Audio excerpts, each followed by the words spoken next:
तुम्ही म्हणताय पण वहिनींचं मला पटतंय हं. पण भाऊजींचा पण विचार करायला हवा. आता त्यांना कुठल्या मुलीशी लग्न करायचंय हा निर्णय आपण कसा घेऊ शकतो. पण खरं तर वहिनींचंही बरोबरच आहे. नाही म्हणजे त्या जे काही करतात ना ते आपल्याच भल्यासाठी असतं ना. आणि आईंना जर हे काही सगळं कळलं ना तर आपल्याला घरातून बाहेर काढतील त्या. शी. अ, नाही म्हणजे तशा प्रेमळच आहेत त्या. पण आपण खूप मोठी चूक केली आहे ना. नाही.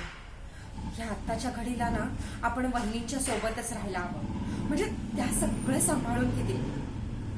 आणि आईनं कसं मनवायचं ना की त्यांना अगदी बरोबर माहिती आहे. आणि कुणी सांगावं की उद्या ही मुलगी भाऊजींना आवडेलही. हं. मग तर सगळेच प्रश्न मिटतील.